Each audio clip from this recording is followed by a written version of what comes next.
हम जीत गए हैं। हिंदुस्तान अभी महफूज है और महफूज रहेगा। तो अब आगे इरादा क्या है? खुश रहो, मुस्कुराओ, चैन करो, त्योहार मनाओ। मैं सोच रहा था, आप कहोगे यार, खुशी के मौके पे क्यों सोचना अच्छा रहेगा। खुशी से मैं नावाकिफ नहीं हूँ। मार्च अप्रैल से मैं कह रहा था कि आप मस्त रहो, सुकून से रहो, इत्मीनान से रहो। दूसरी लहर की वजह से तीसरी लहर नहीं आने वाली। तो मेरे दिमाग में ये आया कि 5 चीजें अगर भारत आज कर सकता है तो बहुत अच्छा रहेगा। अगर नहीं भी की तो कोई फर्क नहीं पड़ता, अब तो हम ठीक है। लेकिन की तो दुग्ध शर्करा योग हो जाएगा, बहुत ही मजा आ जाएगा। मैंने ट्वीट किया है अभी, डॉक्टर गोडसे रवि वन, जो कि मेरा ट्विटर हैंडल है, उसके ऊपर मैंने ट्वीट भी भेजा है। वो 5 चीजें, वो पंचसूत्री क्या है? पहली वैक्सीन, दूसरा मोनोक्लोनल, तीसरा मर्क, चौथा टेस्टिंग और पांचवा ओपन अप। जल्दी से देख लेते हैं।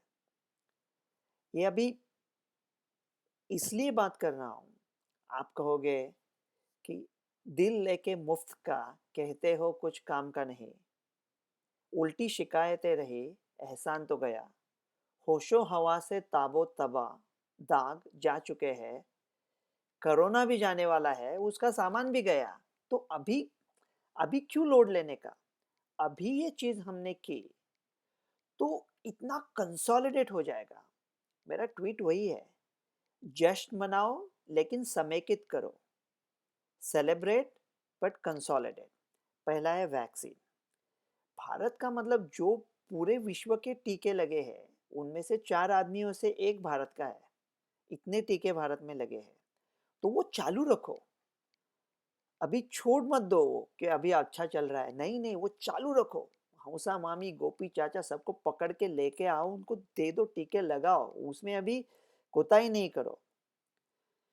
बच्चों को वैक्सीन जल्दी दे दो। पेरेंट्स के ऊपर छोड़ दो, लेकिन पेरेंट्स भी अभी उतावले हो रहे हैं कि कब बच्चों को प्रोटेक्ट करेंगे। वैक्सीन के साइड इफेक्ट जरूर है, लेकिन जिस कम्युनिटी में, जिस आवाम में कोरोना फैल चुका है, वहाँ कोरोना के साइड इफेक्ट्स, कोरोना के रिस्क वैक्सीन के रिस्क से हमेशा ज़्यादा रहेंगे। So risk benefit ratio favour the vaccine. बच्चों को भी वैक्सीन दे दो। 10 करोड़ लोग ऐसे हैं, सुनने में आया है, कि जिनका दूसरा खुराक अभी था लेकिन वो आए नहीं है दूसरा डोज लेने को। ये गलत बात है।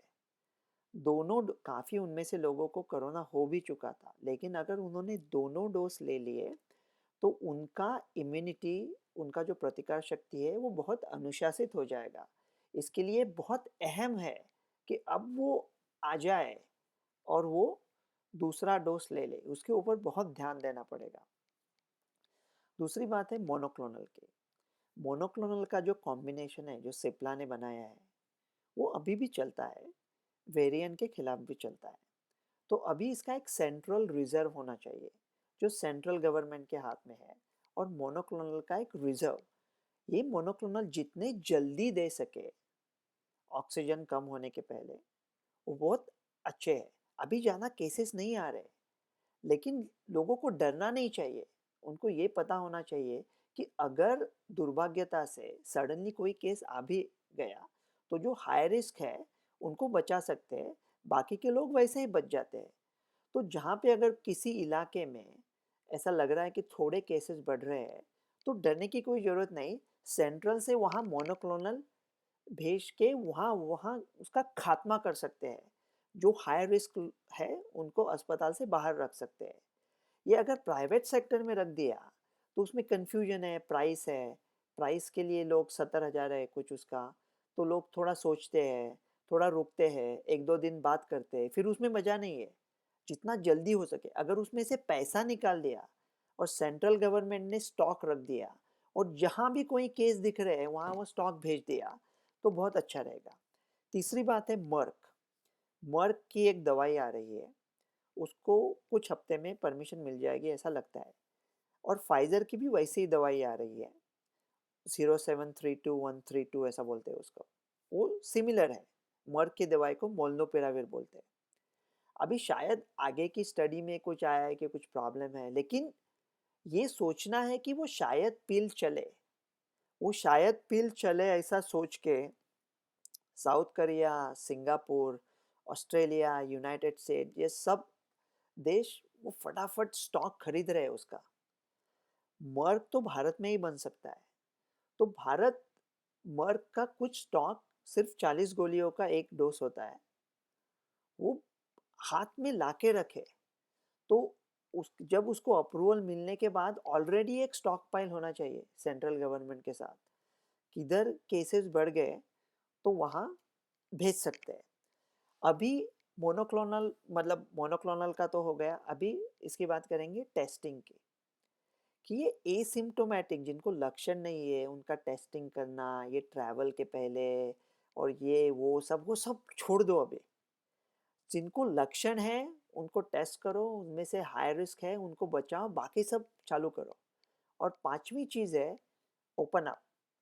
अभी ओपन अप करो, और ओपन अप करने के बाद खुला ही रखो, मतलब बंद करने का नाम ही बंद करो, सिर्फ सब खुला रखो।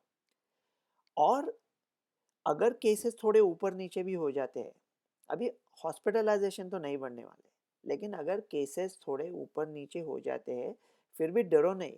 एक बार खोल दिया तो खोल दिया, मतलब एक बार तय किया कि तय किया। तो अभी मैंने 1 नवंबर आया है आज, और मैंने बड़ी भविष्यवाणी की थी एक न्यूज़ चैनल पे, आई थिंक न्यूज़ 24 पे। मैंने कहा था कि 1 नवंबर को मास्क उतर जाएंगे। तो थोड़ा मास्क के बारे में बात करते हैं। मास्क, अगर वैक्सीन सब अगर वैक्सीन ली है तो फिर मास्क की क्या ज़रूरत है? मास्क की ज़रूरत इसलिए है कि जो वैक्सीन हमने लिए है वो क्या कुछ 70-80% जो प्रभाव था ओरिजिनल कोविड के खिलाफ, डेल्टा के खिलाफ थोड़ा कम है। तो अगर आपने 2 टीके लिए हैं और अगर आपको कोविड हो गया दुर्भाग्यता से, तो मोस्टली, 100% नहीं, लेकिन मोस्टली आप गंभीर बीमारी से बच जाओगे। तो अगर आप गंभीर बीमारी से बचने वाले हो, तो फिर अगर आप मास्क नहीं डालना चाहते हैं तो आप क्यों डालें? आप मास्क इसलिए डालें, मतलब अब तक हम लोग डालने को कह रहे थे, आप मास्क इसलिए डालें कि वैक्सीनेटेड लोगों को मामूली कोविड हो सकता है, ये हमको अभी पता है। लेकिन हमारी अपेक्षा और उम्मीद ये थी कि अगर उन लोगों को मामूली कोविड हुआ भी तो वो फैलाएंगे नहीं, लेकिन वो फैला सकते हैं। तो अगर आप किसी अनवैक्सीनेटेड, अनप्रोटेक्टेड, थोड़ा कम इम्यूनिटी वाले लोगों के संपर्क में आते हो, तो आप उनको वो वैक्सीनेशन होने के बावजूद भी आप उनको थोड़ा डिसीज दे सकते हो, और उनमें शायद सीरियस डिसीज हो। इसलिए वो लोगों को बचाने को मास्क लगाना था। लेकिन अगर वो लोगों ने भी वैक्सीन लिए है तो ज़्यादातर उनका भी प्रोटेक्शन हो जाएगा। इसलिए जब सब लोगों ने वैक्सीन ली है, फिर सब लोगों के मास्क नीचे आ जाएंगे। मैंने कहा था 1 नवंबर को मास्क नीचे आ जाएंगे। अभी काफ़ी जगह पे तो मास्क डालते कहाँ हैं लोग। अभी ट्रांसमिशन भी कम है, केसेस भी कम है, वैक्सीनेशन भी अच्छा चल रहा है। तो आपके लोकल कम्युनिटी के गाइडलाइंस क्या है देखो। अगर आपका ट्रांसमिशन बहुत कम है तो आपका कम्युनिटी खुद बोलेगा। अगर आप आपके दोस्तों के साथ हो और सब लोग वैक्सीनेटेड है तो फिर भी कोविड हो सकता है, लेकिन सीरियस होने का चांस कम है। मास्क की ये बात है। और रही बात अभी कि ये आगे पीछे, अगर ये कोविड खत्म हुआ है या नहीं हुआ है। कोविड अभी एंडेमिक हो गया है 1 जुलाई को, जैसा मैंने कहा था, वो पैंडेमिक का एंडेमिक हो चुका है। अब केसेस आते रहेंगे, लेकिन हमें उससे कोई डरने की बात नहीं थी, डरने की कोई कोई ज़रूरी नहीं है। धूमती अपनी पारसाई की भी और किसी से आशनाई की भी, क्यों बढ़ाते हो इख्तिलात बहुत, हम में ताकत नहीं है जुदाई की। मुंह कब तक छुपाओगे हमसे, तुमको आदत है खुद नमाई की। लाग में है लगाव की बातें, सुलह में छेड़ है लड़ाई की। तो अभी इस सुलह में शायद थोड़ी लड़ाई आ सकती है, लेकिन डरने की बात नहीं, मायूस होने की बात नहीं। खुश रहो, आराम से रहो। अगर ये 5 चीज़ें किए तो बहुत अच्छा है। डॉक्टर रवि गुड से।